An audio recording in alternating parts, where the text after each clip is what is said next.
Is there a chance? There's a 1% chance he comes to Boston, which isn't very high. There's nothing. Everyone says, oh, he wants to come to Boston because Brad Stevens is such a great coach. The NBA is a league run by players. Since when has anyone done anything because of a coach? Phil Jackson's great. Pat Riley's great, but you don't go there. You go to Miami or you go to Dallas, Texas, Florida, the states where no income tax and it's warm weather. Historically, Boston's never really gotten a huge free agent. We saw in 2007 when they got Garnett. It was because they had Pierce, an established star. They got Ray Allen, and they enticed Garnett via those two stars. So you say to Kevin Durant, Isaiah Thomas is a really good point guard, and then we have 8 players who are pretty good. You want to come play with us?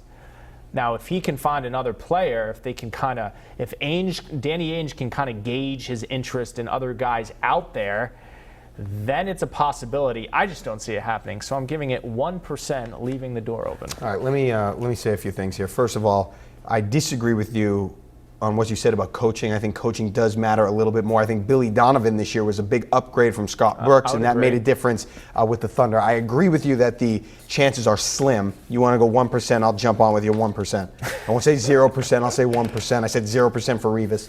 I'm not going to do that again. Did you? Yeah, I said that didn't work out. There was a report that the Celtics are aware of players that Kevin Durant would like to play with if he was to move on and become a free agent, not become a free agent, he is a free agent, but if he was to join another team, he wants certain players added to the roster.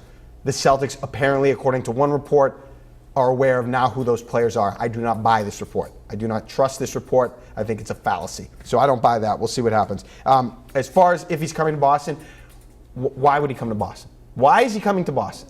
If anybody can tell me why in their right mind he would come to Boston, I would like to know. Is it because Boston's a free agent destination? No. Well, OKC isn't a free agent destination, so who gets the edge there? OKC. Is it because you could get more money in Boston? Nope, you can get more at OKC. Which young head coach is better? Oh, Brad Stevens? Well, yeah, Billy Donovan, excellent. He just proved that young head coach, not young, but first-year head coach in the NBA. He knows what he's doing. He just proved himself, and Durant knows him. And which team is closer to a championship? Not the Celtics. Oklahoma City. Here's the X factor. I think Westbrook potentially leaves. Do you see him going to L.A.? And then Durant looks around. Can I win a championship with? No, he cannot. Not without Westbrook. And Serge Ibaka and the rest of the guys without Westbrook? No, he cannot. But I think the first domino is Westbrook. So that's why everybody thinks he will sign the 1-1, and that's what I think he'll do.